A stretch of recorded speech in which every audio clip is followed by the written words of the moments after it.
Assalamualaikum warahmatullahi wabarakatuh. Selamat pagi pemirsa Padang TV dimanapun Anda berada. Pagi ini kita kembali bertemu dalam dialog Sumbar Rancak Bana. Hari ini Kamis merupakan edisi khusus dan istimewa bagi kita semua karena kami berada di lantai 5 Gedung Dinas Kebudayaan Sumatera Barat dan di belakang kita keindahan alam Sumatera Barat, Kota Padang dengan latar lautnya sama-sama kita nikmati di pagi yang sejuk ini. Pemirsa, pagi ini kita akan berdiskusi tentang penyelenggaraan Silat Art Festival 2018 yang Sumatera Barat merupakan salah satu ditunjuk secara nasional dari 8 provinsi yang ada di Indonesia. Untuk itu, pagi ini hadir bersama kita Pak Gubernur Sumatera Barat, Bapak Irwan Praitno. Selamat pagi, Pak. Assalamualaikum. Waalaikumsalam warahmatullahi wabarakatuh. Bersama Pak DT Sekda Sumatera Barat, Bapak Nasir Ahmad. Selamat pagi, Pak.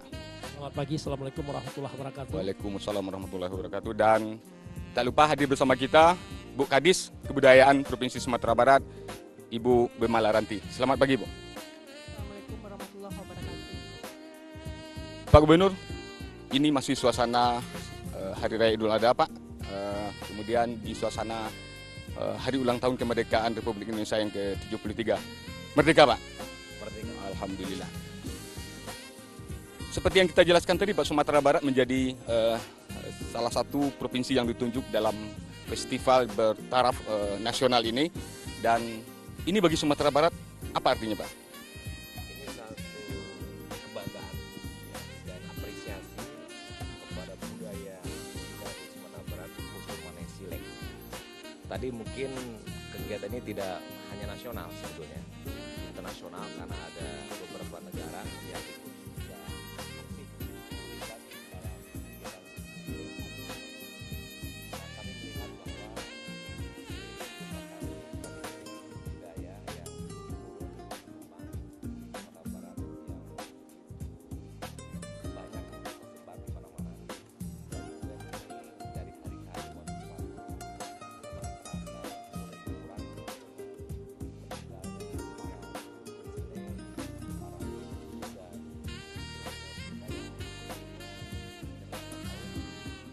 akan berkurang ya kehadiran silat di daerah kita, sehingga kita punya kewajiban untuk menjaga bahkan menumbuh kembangkan silat ini menjadi suatu tidak hanya tradisi yang ada di satu tempat sasaran-sasaran di daerah, tapi juga menjadi suatu budaya yang melekat di anak-anak generasi muda karena silat ini punya nilai positif ya, tidak hanya bela diri dan prestasi, juga pembentukan karakter.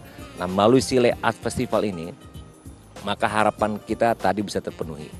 Karena Silat Art Festival ini 3 bulan lamanya, dan ini seluruh kota kabupaten kecuali Mentawai yang ikut terlibat aktif, dan sasaran-sasaran di berbagai daerah pun ikut selama 3 bulan, sehingga heboh suasananya dan meriah suasananya, sehingga bisa menaikkan semangat dan motivasi untuk mereka-mereka yang terlibat aktif dan ikut hadir. Dan tentunya selain itu juga dengan adanya Silat Art Festival ini akan menambah suatu upaya-upaya kita untuk mendokumentasikan kegiatan silat ini menjadi suatu yang terdokumen, yang terdata, terinventarisir, sehingga tidak punah dan tidak hilang. Dengan Silat Art Festival juga bisa kita dapat itu. Dan tentunya selain itu juga Silat Art Festival ini bisa mendatangkan nilai-nilai ekonomi yang kami sangat berkepentingan bagi pemerintah. Tidak hanya tradisi budaya di masyarakat yang terpelihara, tapi nilai ekonomi. Ada bisa untuk difilmkan, ada bisa untuk diteaterkan, ada bisa untuk diperagakan untuk mendatangkan para wisatawan, sehingga hal ini bisa mendapatkan nilai yang positif buat masyarakat kita. Artinya festival ini kita kan lebih kepada seninya ya, Pak, bukan perlombaan silatnya. Nah, karena ini yang pertama, tentu kita ingin menjaga kegiatan ini berlangsung terus-menerus, Pak. Untuk pertama kali ini kita kan disupport oleh nasional. Nah, ke depannya seperti apa kebijakan kita, Pak? Jadi kita sudah buat MOU dengan Kementerian Dikbud Dirjen Kebudayaan untuk 3 tahun berturut-turut, 2018, 2019, 2020. tapi kami juga sudah memberitahu kepada Ibu Kadis bahwa kegiatan ini akan berketerusan tiap tahun. Jadi walaupun kegiatan dalam kaitan Indusiana 3 tahun ini selesai, tapi kita akan berketerusan seterusnya, mengingat pentingnya sile ini kita tumbuh kembangkan di daerah kita dan membuat semakin meriah diamalkan, dikerjakan oleh generasi muda kita. Saya ke Bu Kadis. Bu Kadis, ini kan event nasional saya katakan, tapi bahkan internasional. Nah, ini bagaimana persiapan kita, Bu, untuk menghadapi event ini, karena dilakukan selama 3 bulan dan kita akan melaksanakan beberapa hari lagi. Ya, terima kasih. Kita sudah menurut kurator ya, kita rapat terakhir itu sudah ke 85%. Jadi masing-masing daerah sudah menyiapkan dan beberapa komunitas juga sudah menyelesaikan, sudah menyiapkan untuk tampil pada tanggal-tanggal tertentu yang disepakati. Jadi dari 3 bulan ya, dari tanggal 7 September sampai tanggal 30 November. Masing-masing lokasi di Kota Padang ada UNP, ada UNAN, lokasinya, dan juga kalau di Padang Panjang juga ada ISI ya, Sawalunto, Bukit Tinggi, Payakumbuh, Solo, Tanah Datar, dan Padang Pariaman. Itu lokasi-lokasi tempat kita melaksanakan dan semua sudah kurator-kurator sudah mempersiapkan dan sudah 85% persiapan. Tinggal lagi kita akan acara pembukaan nanti tanggal 7. Dan tanggal 24 kita PKS nih, perjanjian kerjasama dengan kementerian, dengan Provinsi Sumatera Barat. Itu yang kita persiapkan. Tadi Pak Gubernur menjelaskan, Bu, bahwa untuk 3 tahun pertama kita disupport oleh kebijakan secara nasional. Nah, setelah itu apa rancangan yang akan disiapkan, Bu, untuk jangka panjangnya, Bu? Ya, dari kemarin beliau, Pak Gubernur sudah menyampaikan kepada kami bahwa kita akan menjadikan ini acara rutin seperti dengan TDS, dan kita akan masukkan itu ke dalam renstra. Pasti kita harus masukkan itu ke dalam renstra dinas dan akan melanjutkan ini setiap tahun karena ini adalah tradisi Sumatera Minangkabau, tradisi Minangkabau yang perlu dilestarikan. Dan kita salah satu tupoksi dari Dinas Kebudayaan yaitu melestarikan tradisi-tradisi yang ada di Minangkabau. Pak Sekda, ini walaupun Bapak sebagai Sekda, tapi kalau dari pakaian kita yakin ya Pak, Bapak juga tua sile ya. Nah, ini sebetulnya bagaimana kondisi di Sumatera Barat, Pak, tentang kondisi dunia persilatan kita, terutama silik-silik tua kita itu, Pak?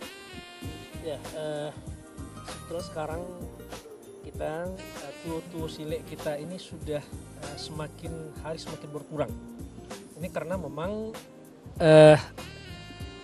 dari anak-anak kita untuk mempelajari silik tradisional ini kan lebih banyak aturan-aturan yang secara tradisi yang mereka harus penuhi, apakah dari sisi persyaratan, dari sisi waktu latihan dan sebagainya.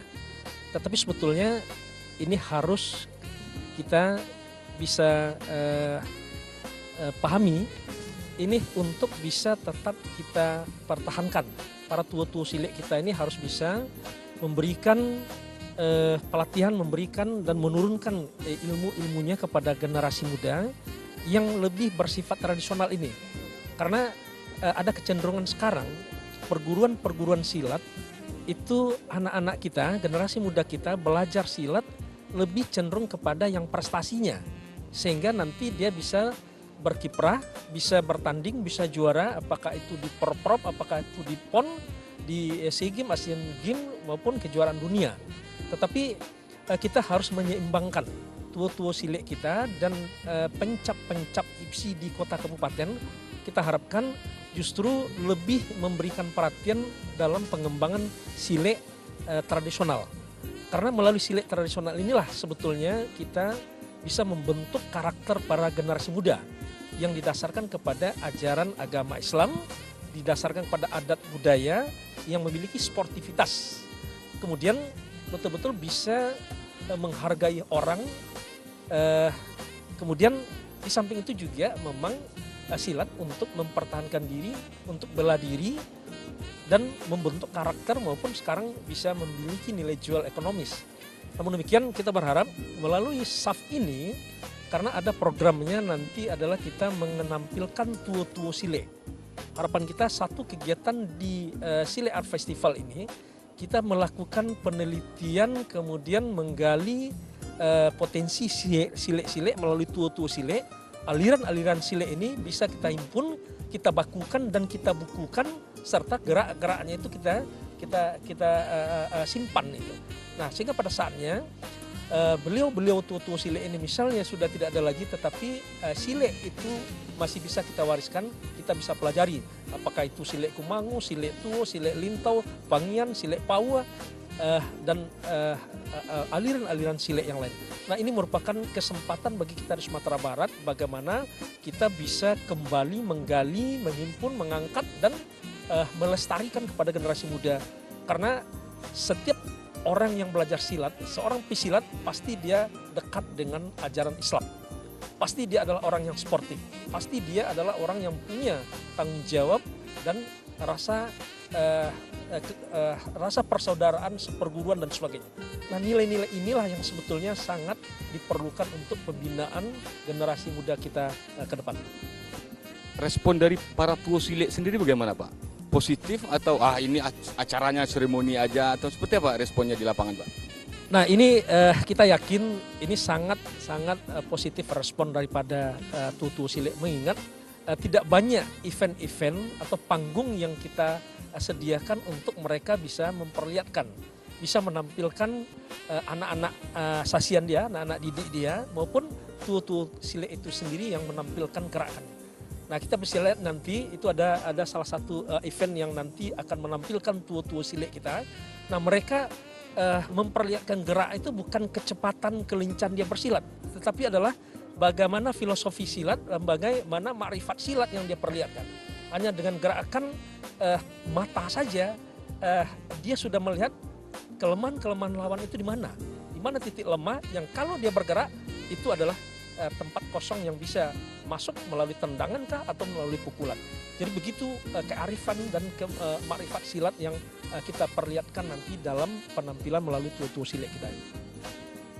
Pak Gubernur, kalau Ya. kita dengarkan ilustrasi dari Pak Sekda tadi yang juga tuo sile, sepertinya persoalannya cukup kompleks juga, Pak. Ada tuo sile yang kita khawatirkan semakin habis, tapi di sisi lain ada kekhawatiran anak-anak muda kita cenderungnya ke prestasinya. Ini dorongan seperti apa yang mesti kita lakukan ke depan, Pak? Justru dengan adanya Sile Art Festival itulah bisa menjadi solusi atas persoalan yang tadi disebutkan. Jadi dengan adanya Sile Art Festival, masalah tadi insya Allah bisa terselesaikan. Bisa sebagai contoh, dengan Sile Art Festival memotivasi juga kita untuk mendokumentasikan, membukukan dari tuo-tuo sile yang tadi disebut sudah mulai berkurang. Sehingga berkurang karena faktor usia, memang takdir menimpa masing-masing kita meninggal. Maka dengan adanya sile ini yang kita ramu dengan Sile Art Festival bisa nanti membakukan dan mendokumentasikan sehingga persoalan kekhawatiran tentang tuo-tuo sile yang akan berkurang bisa teratasi. Dan kemudian yang kedua, dengan heboh-hebohnya kegiatan ini di setiap sasaran, di setiap kota kabupaten, maka akan menggairahkan. Dan akhirnya generasi muda pun akan ikut terlibat aktif karena ada kegiatan. Jadi membuat menurunnya generasi muda karena tidak ada heboh-hebohnya, tidak ada ribut-ributnya, sehingga generasi muda tidak mengenal. Tapi kemudian ketika ini dimasukkan ke sekolah, dijadikan bagian ekstrakurikuler, kemudian kita nanti memang dalam 3 bulan Sile Art Festival ini belum ada perlombaan, tapi nanti insya Allah dengan Ibu Kadis tahun depan bisa juga kita sepakati dengan para kurator dan para stakeholder untuk juga ada perlombaan. Nah, kalau sudah ada perlombaan itu semakin heboh lagi. Jadi nanti mereka akan menyiapkan diri untuk ikut berlomba di setiap daerah kota kabupaten dengan perseleksian dari sasaran-sasaran yang ada, sehingga kita juga akan menghasilkan atlet-atlet, dan ini juga sekaligus menyelesaikan masalah kekhawatiran yang kedua tadi yang mungkin generasi muda agak enggan, sekarang akan terlibat.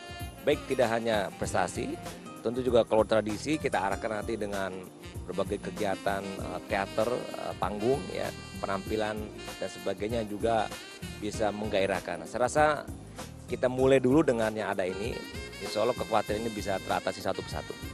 Kita rehat sebentar Pak. Baik pemirsa Padang TV, sesi pertama tentang dialog kita bagaimana SAF 2018 telah diuraikan oleh para narasumber kita. Nanti mungkin pemirsa akan bertanya-tanya kapan dan di mana saja kegiatan ini bisa ditunggu oleh masyarakat Sumatera Barat setelah pesan-pesan berikut ini.